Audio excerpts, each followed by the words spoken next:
मित्रों नमस्कार, जय श्री राधे। आप सबका स्वागत करता हूं आपके अपने YouTube चैनल प्राच्य वैदिक एस्ट्रो में। और आज आप लोगों के लिए लाया हूं मकर राशि का वार्षिक राशिफल 2022 का। और ये मैंने लग्न कुंडली और चंद्र कुंडली बना रखी है 1 जनवरी 2022 की, मकर लग्न और मकर राशि की। और आज आप लोगों के लिए मकर लग्न और मकर राशि के विषय में बतलाऊंगा। अब पूरे वर्ष का स्वास्थ्य, धन और भूमि, भवन, वाहन, सुख, प्रेम संबंध, पुत्र पुत्रियों से संबंधित, दाम्पत्य जीवन और भाग्य और व्यापार, नौकरी, कर्म, आय आपका कैसा रहेगा। तो सर्वप्रथम आइए शुरू कर लेते हैं आपके स्वास्थ्य से पूरे वर्ष भर मकर राशि और मकर लग्न का यदि आपका जन्म है तो कैसा आपका स्वास्थ्य रहेगा। तो वर्ष की शुरुआत में ही आपके लग्नेश, आपके शनिदेव बैठे हैं आप लोगों की लग्न में। तो लग्न में बैठ करके आपके मान सम्मान, आपके स्वास्थ्य की उन्नति कर रहे हैं और यहाँ पर रहेंगे 29 अप्रैल तक। 30 अप्रैल के बाद जब शनिदेव यहाँ से द्वितीय भाव में गोचर कर जाएंगे तो भी किसी क्रूर ग्रह की दृष्टि आपके स्वास्थ्य पर नहीं पड़ेगी। तो स्वास्थ्य आपका उत्तम रहेगा, यानी कि पूरे वर्ष भर आपको स्वास्थ्य से संबंधित किसी प्रकार की दिक्कतों का सामान्यतः सामना नहीं करना पड़ेगा। अब आइए बात कर लेते हैं आपके द्वितीय भाव यानी धन और कुटुंब कैसा रहेगा पूरे वर्ष। तो वर्तमान में आपके जो है द्वितीय भाव में देवगुरु बृहस्पति संचरण कर रहे हैं, लेकिन आप लोगों के लिए बहुत कारक ग्रह नहीं माने जाते, इसलिए बहुत अच्छा प्रभाव नहीं मिलेगा, बहुत सामान्य सा फल अभी आपको मिल रहा है। लेकिन 29 अप्रैल के बाद जब 30 अप्रैल से शनिदेव का यहाँ पर संचरण होगा तो आपको धन, धान्य, सुख, समृद्धि, आयुष, आरोग्य की भरपूर मात्रा में प्राप्ति होगी, क्योंकि अपने मूल त्रिकोण राशि में से कुंभ में संचरण करेंगे तो आपके धन में, कुटुंब में वृद्धि का योग बनेगा। धन आ रहा था तो अब धन का संचय भी होने लगेगा, साथ में कुटुंब में किसी उत्सव, शादी, विवाह के भी अवसर आएंगे। यानी कि पूरे वर्ष आगमन जो है धन का अभी कुछ कम बना हुआ है, लेकिन 30 अप्रैल के बाद से निश्चित रूप से आपको धन का आवागमन पूरे वर्ष भर बहुत उत्तम बना रहेगा और धन का आपका संग्रह भी होगा। तो द्वितीय भाव से भी संबंधित फल मकर राशि और मकर लग्न को बहुत उत्तम मिलने वाले हैं। अब आइए बात कर लेते हैं आपके चतुर्थ भाव की, यानी कि पूरे वर्ष भर भूमि, भवन, वाहन का सुख कैसा रहेगा, माता का स्वास्थ्य आपके कैसा रहेगा। तो वर्ष की शुरुआत में आपके चतुर्थेश यानी सुख भवन के स्वामी मंगल लाभ भाव में विराजमान है, तो आपको लाभ की भरपूर रूप से प्राप्ति होती रहेगी। लेकिन 15 जनवरी से लेकर के 26 फरवरी तक मंगल देव धनु राशि में संचरण करेंगे तो ये आपके खर्च की अधिकता का योग रहेगा। भूमि, भवन, वाहन से संबंधित आपके खर्चे हो सकते हैं, साथ ही आपको विदेश यात्राओं पर भी जाना पड़ सकता है, अपने घर से दूर रहना पड़ सकता है। फिर पुनः पूरे वर्ष आपको भूमि, भवन, वाहन से संबंधित सुख उत्तम मात्रा में मिलते रहेंगे, क्योंकि मंगल का संचरण शुभ भाव में होगा। लेकिन यहाँ पर जब आपके लग्नेश और धनेश अपने मूल त्रिकोण राशि में कुंभ में बैठेंगे तो आपके सुख भाव को भी देखेंगे, यानी कि धन के आगमन के कारण आपको भूमि, भवन, वाहन से संबंधित सुखों में कुछ कमी रहेगी, क्योंकि आपको व्यापार से संबंधित, नौकरी से संबंधित दूरस्थ यात्राएं करनी पड़ सकती है, या अपने घर से थोड़ा दूर रहना पड़ सकता है, या भूमि भवन के सुखों में आपको कमी का सामना करना पड़ेगा। माँ का स्वास्थ्य आपका खराब हो सकता है। और यहाँ पर जो है राहु भी जो है 17 मार्च के आपके बाद आपके शुभ भवन में आ जाएंगे, तो राहु भी यहाँ पर बहुत उत्तम फल नहीं चतुर्भाव में देते हैं। तो आपको ध्यान रखना चाहिए अप्रैल के बाद अपने माता के स्वास्थ्य का, अपने सुख, भूमि, भवन, वाहन से संबंधित वस्तुओं का, और साथ ही कोई नई खरीदारी करने से आपको बचना चाहिए। अब आइए बात कर लेते हैं आपके पंचम भाव की, यानी आपके प्रेम संबंध कैसे रहेंगे, पुत्र पुत्रियों से संबंध कैसे रहेंगे, प्रतियोगिता परीक्षाओं में सफलता कैसी मिलेगी आपको। तो वर्ष की शुरुआत में ही आपके पंचम भाव में बैठे हैं राहु उच्च का होकर के, तो इन सब भावों में आपके लिए अच्छा फल लाएंगे।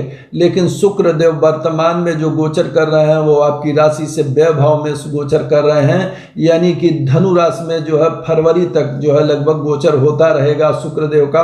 तो ये समय आपके लिए कालखंड बहुत उत्तम नहीं रहेगा। पुत्र पुत्री पर खर्च हो सकते हैं, प्रेम संबंधों पर आपको खर्च करना पड़ सकता है, प्रतियोगी परीक्षाओं के लिए आपको खर्च करना पड़ सकता है, यानी इन सब चीज़ों विषयों में खर्च होंगे, आपकी अधिकता बनी रहेगी। फरवरी के बाद शुक्रदेव आ जाएंगे आपके लग्न में, तो आकर के अच्छा अन्य भाव में अच्छा फल देंगे, लेकिन उसमें भी आपको ध्यान रखना, जबकि खष्ट भाव में और अष्टम भाव में खष्ट भाव में जो उनका संचरण होगा वो 14 जुलाई से लेकर के 6 अगस्त तक रहेगा।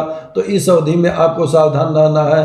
और उनका जो संचरण जब अष्टम भाव में होगा 1 सितंबर से लेकर के 24 सितंबर तक, तो इस भाव में भी आपको ध्यान रखना है। यानी 1 सितंबर से 24 सितंबर के बीच में और 14 जुलाई से लेकर के आपको जो है 6 अगस्त जुलाई से लेकर के 6 अगस्त तक आपको अपना विशेष ख्याल रखना है।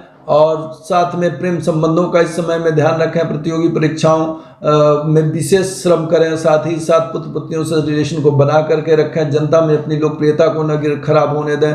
वाणी पर संयम बना करके रखें। पंचम भाव से संबंधित अन्य समयों में आपको उत्तम फल की प्राप्ति होगी। और अब आइए बात कर लेते हैं आपके दाम्पत्य जीवन की, यानी जीवन साथी से संबंध कैसे रहेंगे। पार्टनर का व्यवसाय, पार्टनरशिप में आपने व्यवसाय किया है तो वो कैसा चलेगा, रोजगार आपका कैसा रहेगा। तो वर्तमान में लग्न में बैठ करके शनिदेव आपके सप्तम भाव को देख रहे हैं तो बहुत अच्छा योग नहीं है, क्योंकि शत्रुवत दृष्टि देते हैं चंद्रमा को।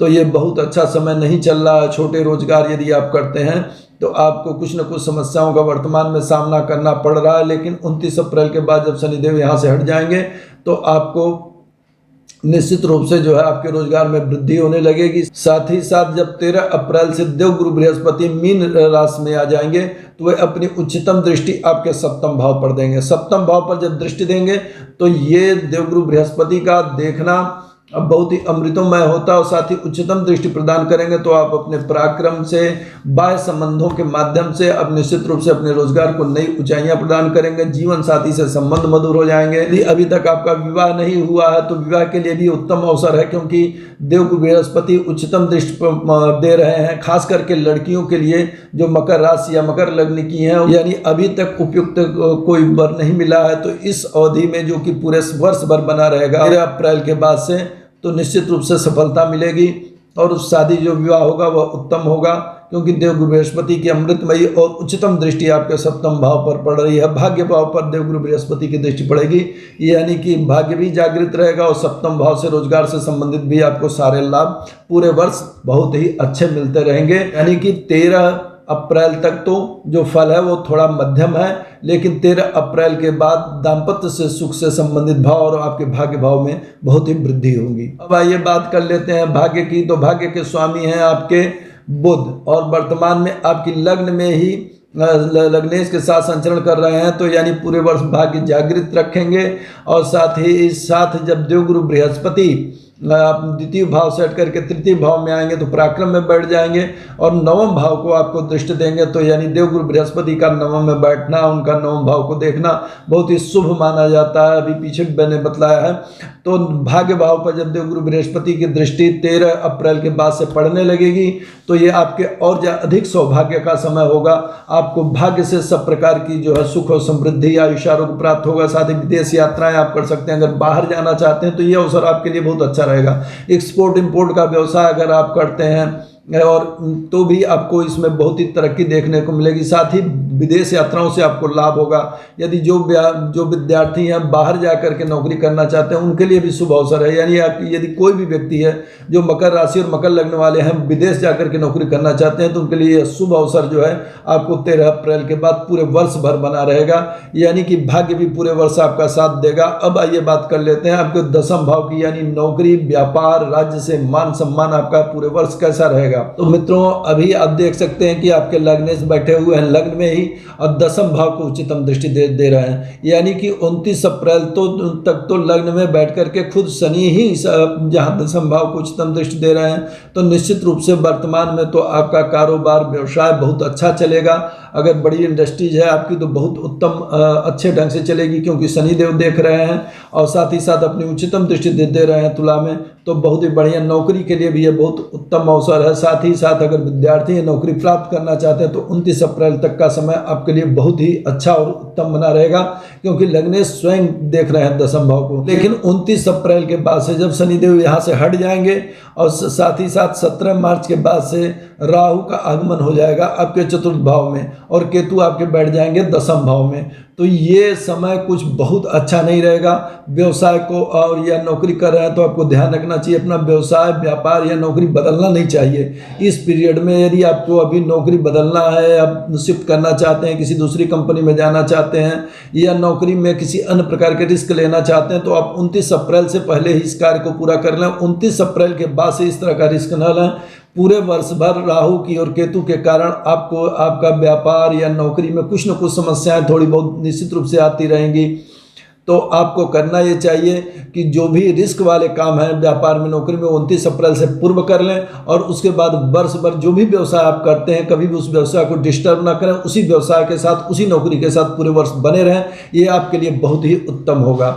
अब आइए बात कर लेते हैं आपकी आय कैसी रहेगी, लाभ कैसा रहेगा। पूरे वर्ष जो है मकर राशि और मकर लग्न को लाभ कैसे मिलने वाले हैं। तो वर्तमान में अगर देखें तो आपके लाभ है इस लाभ भाव में ही बैठे, यानी मंगल का संचरण आपके लाभ भाव में ही हो रहा है। और साथ ही साथ अप्रैल के बाद से जब देवगुरु बृहस्पति आपके तृतीय भाव में स्वगृही मीन राशि में संचरण करेंगे तो वे आपके लाभ भाव को नवम दृष्टि से देखेंगे। वो ऐसी स्थिति में आपको जो है आपका लाभ शुभ मार्ग से आपकी आमदनी बहुत उत्तम रहेगी। साथ ही साथ जब 29 अप्रैल के बाद शनिदेव जो वर्तमान में आपकी लग्न में या राशि में संचरण कर रहे हैं, वे जब अपनी मूल त्रिकोण राशि में आएंगे तो वहां से बैठ करके उनकी दशम दृष्टि आपके पड़ेगी आपके लाभ भाव पर। यानी देवगुरु बृहस्पति की एक तरफ दृष्टि होगी और एक तरफ शनि की दृष्टि होगी। यानी कि शुभ मार्गों से भी और अन्य किसी भी मार्गों से आपको धन का आगमन बहुत ज्यादा रहेगा, क्योंकि शनि और बृहस्पति ये बहुत ही बड़े ग्रह हैं। और साथ ही साथ जहां देखते हैं वहां अपनी प्रभावशीलता जरूर रखते हैं, क्योंकि काफी समय तक इनका प्रभाव रहता है। तो पूरे वर्ष धन की आमदनी में आपको कोई कमी नहीं होगी, आपकी मनोवांछित कामनाएं पूरी होगी। सब प्रकार की मनोकामनाएं दोनों लोग बैठ करके यहाँ पर पूर्ण करेंगे।